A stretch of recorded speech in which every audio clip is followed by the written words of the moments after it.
I didn't buy a truck. And it was a surprise to me and to everyone. After literally decades of wanting one, of thinking about it, I had an opportunity to buy one of my favorite ones. And at the last minute, I realized I didn't want it. And I think that my answer to say no to this is an example of what's wrong with the truck industry here in America. So welcome back, y'all. And I've been pondering this for a while because I want to tell you a little bit about my history with trucks, my desire for trucks, what brought us to this moment, what the opportunity was, and why ultimately I just couldn't do it. So, back in the day, when I first started to really love cars, I wanted a Mustang convertible, 64.5 cherry red Mustang with a white top, right? And then I discovered Saab, I had a Buick, and I loved Jeeps. I had my first CJ5, and then when I went away to school, I bought another luxury cruiser, a Buick cruiser for the highway. And it was by my late 20s, the desire to own a truck really embedded itself in me. Many times when I ended up buying a car or something else, I looked at trucks. And along the way, I've driven an awful lot of them. But I've never pulled the trigger before.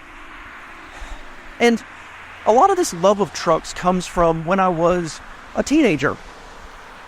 I had a friend that I'd made, and he had an S10, base level S10. He was a little tiny bit older than me. Good job.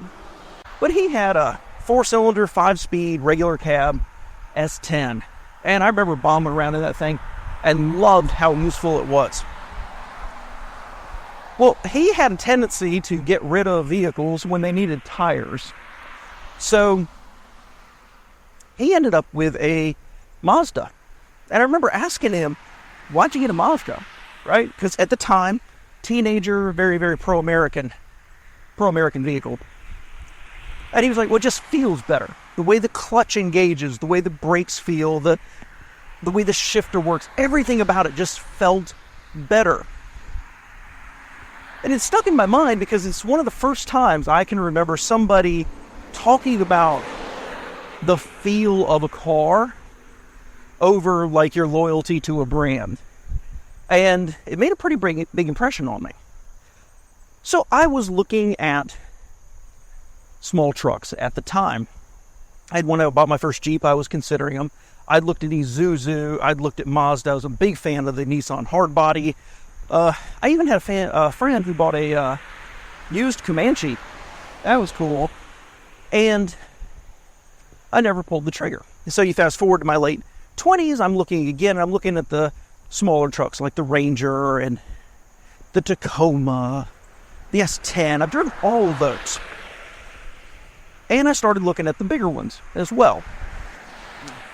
The Ram was revolutionizing the styling of trucks. Of course, the Chevy and the Ford. I've even driven a T100, a Toyota. And that was an interesting experience. That was a really, really cool and underappreciated truck. But never pulled the trigger. And it was always a combination of the cost of the truck. I'm cheap. It was the gas mileage that it would provide. It was all those factors. I just never pulled the trigger. And ultimately, I didn't need a truck. You buy a truck to haul things. You buy a truck because you need to load it up with things in the back. Or you need to tow something. I've thought multiple times about buying a boat or a trailer, and maybe I need a truck for that. But I never did. But the desire has never gone away. And I've talked with y'all many times here on the channel about trucks. They've gotten too big, too expensive.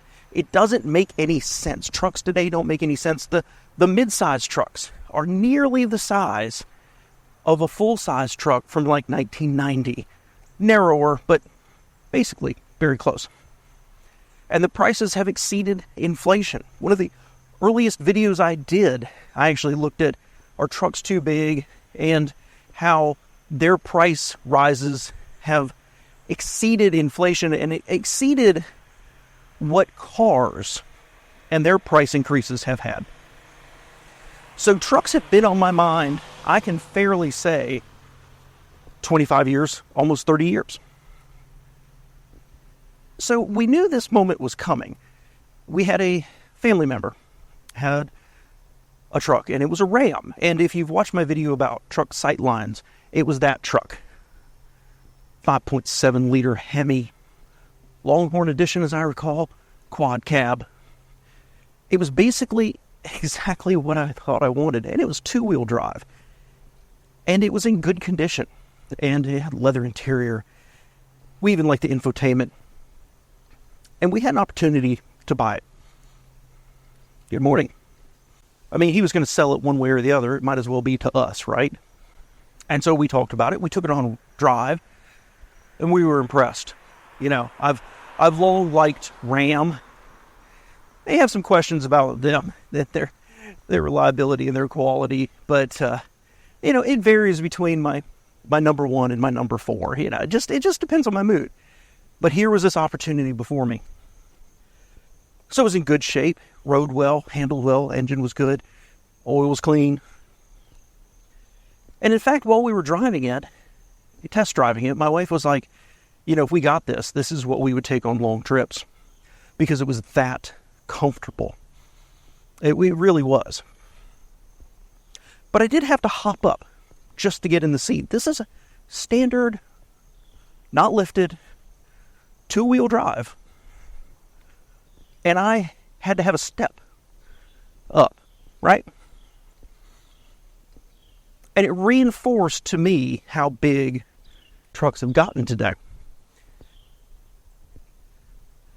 And the bed was short. Now, I don't need a 8-foot bed, but more and more, as I thought about it, I felt the truck just wasn't right. And keep in mind, we were going to get a deal on it. We knew he had priced what he could get selling it to dealerships. And we were willing to slightly beat it. And it would have been a heck of a deal when, you know, trucks are 50, 60, 70, 80,000 or more dollars. This would have been a heck of a deal. And it had, I don't remember how many miles it had on it. It had under 100,000 miles. And so decades of wanting a truck, decades or years of complaining about the prices of trucks. Here is one right in front of me. The price is right. It's a truck I love. And we agonized over it for more than a day. Talked about it over and over again. And finally, I was like, I want a truck. It's just not this. I don't think this is the right truck for us. And it was because it was so big. It was because my stepfather has an old Chevy truck. 2-wheel drive, great condition. But it's right-sized and it's low. It's just about the perfect truck. And here we have this Dodge, and it was a completely different creature. And sure, I would have driven it. We would have probably taken it on trips. It could have handled our duties going to Home Depot and the like. But it was tall, wide, heavy. And that bed, while we were considering buying it, we had to go to Lowe's and buy some wood. I think they were 10-foot long sections. 8 or 10, I don't remember. And we didn't take the truck. It was at our house. It was available. And we didn't take it because the wood wouldn't fit in the bed. We ended up taking my wife's sport utility vehicle because we could lay it all the way to the front windshield. And to me, that just kind of drove it all home. The number of times that I need a truck to carry 4x8 sheets of plywood or 8 or 10 foot long 4x4s, very rare actually. But I'm looking at this truck and realizing it doesn't do anything well. In fact, it had a cover over the bed so you could put things in it securely. Well, that's nice. Why not just drive a sport utility at that point? And ultimately, I realized on reflection, and why I'm doing this, is that my interest and my I want to say passion for trucks, because I do want one, was formed in those 80s and 90s. And it was the Ford Ranger, the Chevy S10, the Nissan Hardbody, early Tacomas, Isuzu, Mitsubishi Mighty Max. I want them a little bit bigger, a little safer. Extended cab would be nice. But that's what I want. I would take a 1990 F-150. I think that's pretty close to the perfect truck. But this modern truck was right there for me. And I realized, regardless of how good the deal would have been, regardless of what kind of shape it was in, it was totally wrong. It would have sat in my driveway, taken up tons of space, the insurance, of course. And I would have driven it. My wife would have driven it. I could see my wife driving it every day, actually. And I realized we want a truck, but we don't want that truck. And that's not a comment about Ram. That's a comment about the size, expense, and height, right? Short beds, everything of modern trucks. We've talked about it a lot on the channel. A lot of you have commented about how wrong trucks are today, but still, they sell hundreds of thousands. Something like 20% of the market, I think, is just trucks. But to actually be ready to put your money down on a truck that you like the style of, you like the engine, you like everything about it, and be like, it's just wrong. It doesn't feel right. And that's one of my weaknesses. Very analytical. And I will look at repair rates, and I will read reviews, and I will read comparison tests. I do all that stuff. But ultimately, when I buy a car, it's an emotion. It is is this right? Does it feel right? Does it emotionally move me? My Protege did that. My Honda Accord do that. My Jeeps have done that. And to my utter and absolute surprise, the Ram that I would spec out on their website did not do it. It felt exactly wrong. So my wife agreed, and when we make decisions that we agree on, things tend to go well. And so there you go. I talk a lot about trucks. I want a truck. I had an opportunity. Buy one at 66, 70% of market value.